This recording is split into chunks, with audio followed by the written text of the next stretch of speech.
Depuis le début de l'année 2014, des cas de maladies dues au virus Ebola ont été rapportés dans plusieurs pays d'Afrique de l'Ouest. La Guinée, la Sierra Leone, le Libéria, le Nigeria et le Sénégal. Cette maladie est l'une des plus graves connues chez l'homme, puisqu'elle se propage très vite et tue à grande échelle. 50 à 90% des malades présentant des signes cliniques du mal en décèdent. Cette épidémie est devenue transfrontalière sur toute la côte ouest africaine. Les citoyens consommateurs du Bénin, partageant tout avec leurs frères du Nigeria voisin, sont gagnés par la psychose de la survenue de cette pathologie. Cette peur se justifie-t-elle? Allons à la découverte de ce virus. C'est une maladie qui existait sous d'autres cieux. Les premiers cas d'Ebola sont apparus vers les années 76. C'est une maladie que font les chimpanzés et c'est accidentellement que l'homme vient dans le cycle. Donc les premiers cas de contamination ont été observés dans les régions forestières, les forêts tropicales, où les gens manipulent, mangent et sont en contact avec ces animaux-là. Toutes ces maladies-là sont causées donc par ces manipulations qui font que le virus passe d'un animal à un homme. Et c'est d'abord les morguiers qui ont commencé à mourir parce qu'ils manipulaient les corps et personne ne savait comment ces maladies apparaissaient.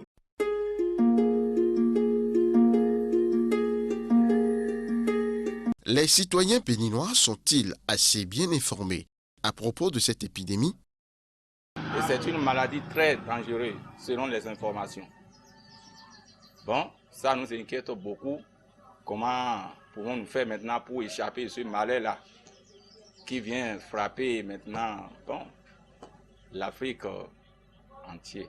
Maladie virale qui se contracte par plusieurs manières, la salive, la transpiration, toucher le corps de ceux qui sont morts.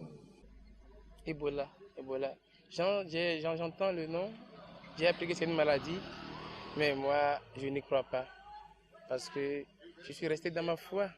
Ça peut venir au Bénin ou ça peut être dans n'importe quel pays, que je sois dans le pays, moi, je ne serai jamais atteint, parce que je crois en Dieu, et j'ai cette foi-là. À ce qu'il paraît, c'est une maladie qui n'épargne pas.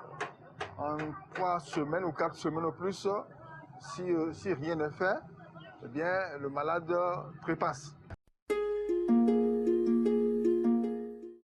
La virulence de l'Ebola s'explique par des manifestations atypiques. D'une manière générale, en médecine, nous sommes tous des porteurs qui s'ignorent, des porteurs asymptomatiques parfois, de beaucoup de maladies, de beaucoup de germes. Quand le germe rentre dans notre organisme, nous appelons, il y a une phase d'incubation où il y a une latence clinique, il n'y a aucun signe clinique, vous hébergez le germe, vous pouvez le transmettre. Mais personne ne sait exactement si vous avez le germe. Et c'est lorsque les premiers signes apparaissent qu'on dit que vous êtes suspect. Ça veut dire quoi? Ça veut dire que vous avez des signes. Ici, par exemple, les signes, c'est comme toute maladie virale. La maladie à virus Ebola se manifeste par la survenue d'une fièvre brutale, une fièvre forte supérieure à 38,5, 38 degrés 5, les maux de tête, les maux de gorge, les douleurs musculaires et articulaires. Le patient qui est atteint d'Ebola vomit du sang, des selles diarrhéiques sanglantes. Donc, il y a émission de selles liquides contenant du sang.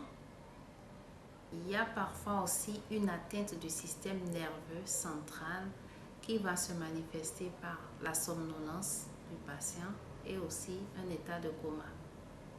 Et il y a aussi l'éruption cutanée sur le corps. En termes vulgaires, l'apparition de boutons sur le corps. Il faut noter que c'est la déshydratation sévère qui va causer le décès du patient. Donc, quand le patient vomit et émet des selles régulièrement et des selles sanguinolentes, c'est ça surtout qui va le rendre très faible et il pourra en décéder.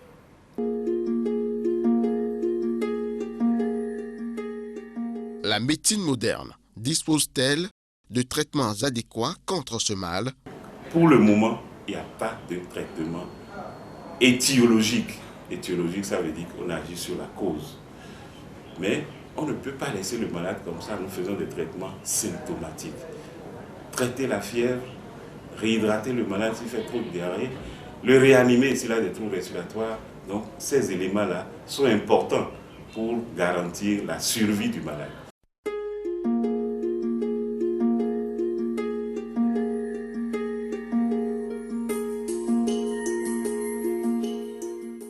En l'absence d'un traitement étiologique, il urge d'observer certaines règles de prévention. Les mesures préventives de la maladie à virus Ebola sont les suivantes. Il faut éviter le contact direct et il faut régulièrement et fréquemment se laver les mains avec l'eau et le savon. S'il y a une possibilité, utiliser aussi les solutions hydroalcooliques pour se désinfecter les mains.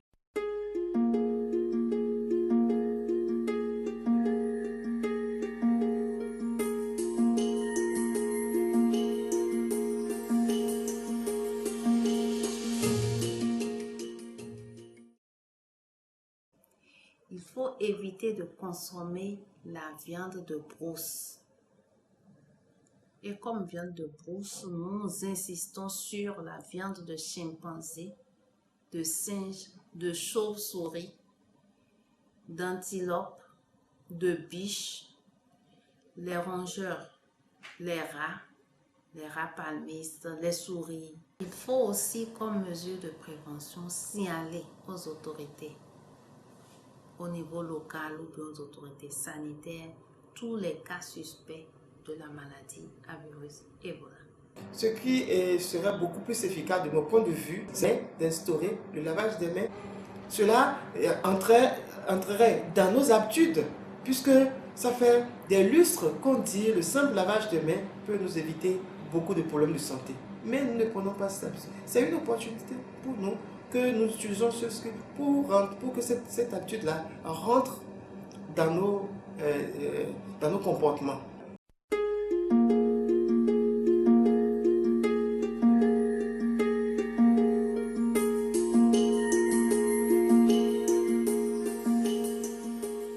Des pays comme la Côte d'Ivoire, le Sénégal prenaient depuis fort longtemps des dispositions d'anticipation afin de protéger leur population. Comment s'organise la sécurité sanitaire au Bénin face à l'Ebola? Au cas où nous aurons un premier cas confirmé, les dispositions qui sont prises sont telles que actuellement nous sommes en train de faire une surveillance active. Alors pour le faire, nous avons donné des éléments d'information aux agents de santé.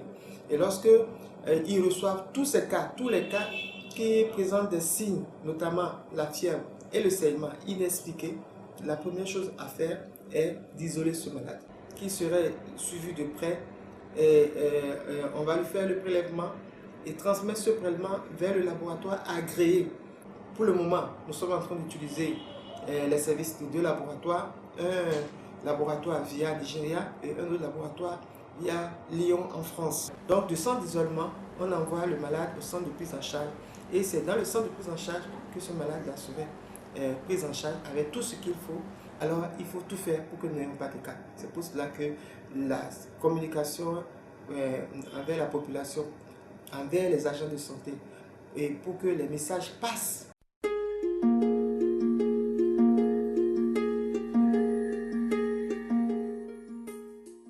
Les consommateurs s'éveillent pour la suppression des causes de cette maladie due au virus Ebola. Anticiper pour être épargné leur semble être la meilleure formule. Il y a plus de 370 ans avant Jésus-Christ, Hippocrate suggérait ceci. Si vous voulez vous éviter une maladie, il faut être prêt à en supprimer les causes. Nous invitons donc tous les citoyens consommateurs à veiller à tous les aspects sanitaires de notre vie.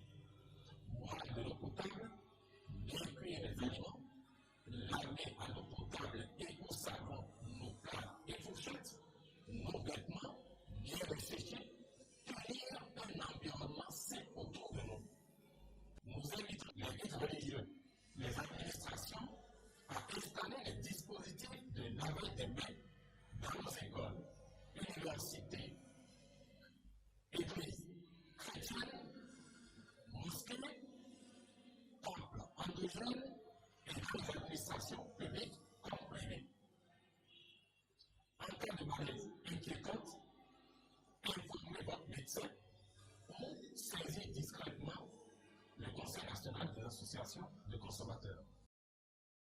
Se laver les mains représente une alternative dont le savoir-faire devrait être maîtrisé par les Béninois. En dépit de tout, chaque citoyen consommateur doit veiller à avoir un mental sain et une alimentation saine, car le monde se résume en cette phrase.